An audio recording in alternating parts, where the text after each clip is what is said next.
getting terrible every day. Just go for a ride in Houston traffic. The traffic in Houston is bad. And prepare for an earful. It sucks. It's really a mess sometimes, especially on the West Loop. It just gets a little bit frustrating. They're just crazy. I really just think someone's gonna rear end me. Michelle Parrish has a bird's eye view to Houston's highway hysteria. How often do you hear horns blaring here? You just heard one right now. Every 5 seconds. She works near the intersection of Hillcroft and Westheimer, where she's seen road rage wrecks. People getting this close to your car just to cut you off, to make sure that they make that light. No one wants to sit at it, but we all do. And anger on the road can turn deadly. Just look at what happened on March 8th when road rage ended in gunfire and death. I'm 6'2", 240 pounds.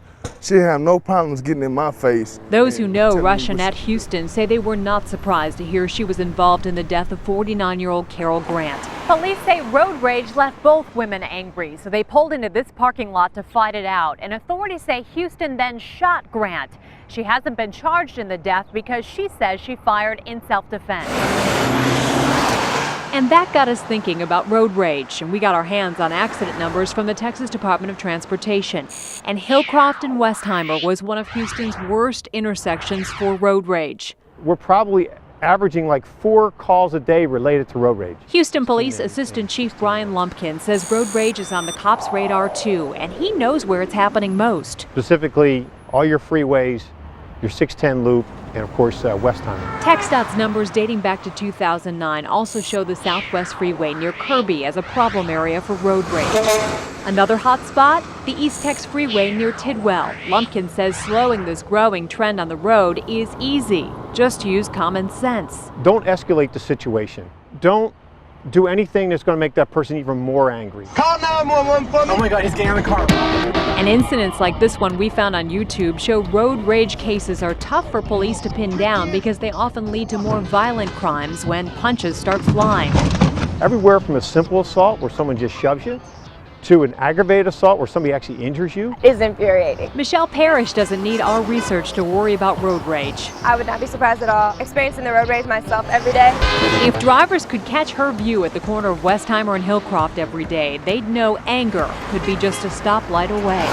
Christine Haas, KHOU 11 News.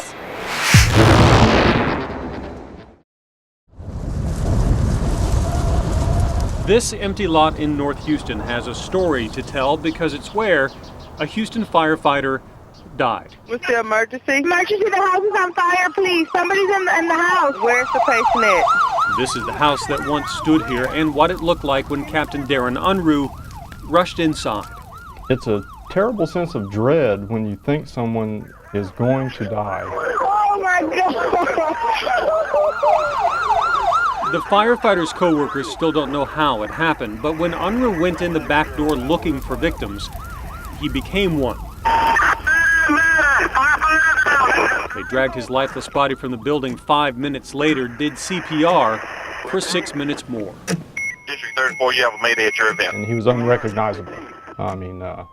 Totally unrecognizable. His protective mask was gone. The burns were 3rd degree. It just didn't look like the person that I knew. It took 11 minutes total to get a pulse again, to bring him back from the dead. Then doctors kept him in a coma for 5 long weeks. It was a horrible sight. Given the burns to his face, his scorched lungs, and those 11 minutes dead, his wife didn't know how much of her husband would ever wake up. There was a fear of, him being brain damaged. I was terrified of that. How are you still here? Yeah. We don't know? The grace of God. It is a darn good question. And why am I still here? But this is Darren Unruh today. It's been 2.5 long years. Taking it one day at a time. Skin grafts to rebuild his eyelids, a cornea transplant for a damaged left eye, months in a protective mask, months of pain, and at least a few days of not wanting to live at all. It's difficult being burned. It's hell. It's hell being burned. And I remember not wanting to be here. And I remember sitting on my bed thinking, Darren, you can't quit. You have to keep on pushing. You have to. But his survival isn't the only reason we're sharing his story. You probably noticed we're talking with Darren in a fire station, Station 68. He's in a captain's uniform again. I'm a dead man walking. I have a second chance at life. And he's taking that second chance right back into the line of fire.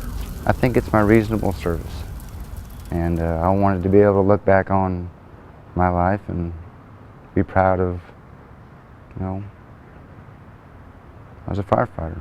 I think this is who you are. I think this job is who you are. There's something else you should know about this street where Darren Unruh almost died. When he decided to come back to be a firefighter again, the very first call he got was on this very same street, just a few doors down. And I said, Lord, what are you trying to tell me? The same street. Same street. But he fought through that too and believes that with the help of his family, his doctors, his church, and his fellow firefighters, this is where he's supposed to be. I said, Darren, you were dead. So you had nothing to do but get better from that point. You know, you were dead for like 10 minutes. It's nothing short of a miracle. I've learned that he has a inner strength. So what do you see when you look at the face and the scars of Darren Unruh? He sees a miracle. His wife sees something else too. This is a true test of perseverance, and he's truly had to overcome great obstacles, and he's worthy of my admiration. As a husband, a father, and a firefighter willing to lay it on the line again. I definitely believe that is part of my reasonable service. Definitely part of my reasonable service. We have everybody accounted for. It's a thankless job, but it's an awesome job. In Southwest Houston, Kevin Reese, KHOU 11 News. So now we're confirmed we got 2 suspects inside, correct? In our search for a bank robber, for a man who could tell us what makes a bank robber tick, we ended up in Amarillo with a robber and a story. Kind of a quiet corner of the world up here most of the time, isn't it? Really quiet. You might not expect. You know, I've never been violent where I beat people up or shoot them or stab them or anything. His name is Randy Laird. He has a rap sheet a few decades long, starting with a grocery store in Conroe and ending with 3 bank robberies in Houston. It's desperate people do desperate things in desperate times. So desperate that after his last bank, a Bank of America on Westheimer, his getaway car was a Metro bus. Just really got desperate. You'll do anything for the drug. Yeah, I'm high, and didn't think about anything except my next fix. You know, it's crazy, but that's what you do, is crazy things. And research suggests that up to 75% of all bank robbers are like Randy, motivated by drugs, trying to get enough money for their next score. And the FBI says they score often up to $43 million taken in this country last year, with only about $8 million of that actually recovered from robbers like Randy who prefer a bank next to a freeway. Easy access to either get lost in a neighborhood or easy access to a freeway. But he always had his eyes open for the banks with the worst security. Because there's a Houston police lady working security with her feet propped up on the table, and she was probably 100 pounds overweight. And she's got the Houston Chronicle reading it and eating a bag of popcorn. And I said, I just got to do this. But this is where Randy's story takes an unexpected turn. A heart attack in prison, quadruple bypass surgery, and they let him out early. Which is why we found him on the front porch of that mobile home in Amarillo. It was time to change, do something for somebody else. So now I try to give back. And he gives back here. God bless y'all. Yes, sir. God bless you, brother. He took us under a downtown Amarillo bridge, a tent city. You want any more food? Where he and his wife Janice hand out food and clothing to the homeless. Thank you. There's a few still that care, and you know, it makes us feel good to know that. You got plenty to stay warm with tonight? By the way, we should better introduce you to his wife. They're bringing all different sizes. Because she just happens to be... I'm a vice president of a bank. Yes, a bank vice president, married to a man who has robbed more than one. I think the guy that he is now is the guy that he really has always been. At the time, he did some things that were not good, but I know that he's a good, loving person, and he cares a lot for other people. I don't question him because I know his heart. Something's better for you tomorrow, believe that. Something better will come along. Yeah, it will. The story of a repentant bank robber like this is rare. Randy knows that.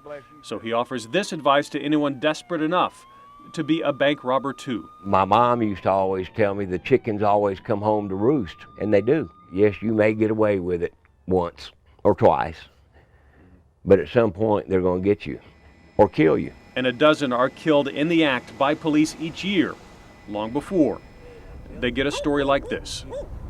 In Amarillo, Kevin Reese, KHOU 11 News.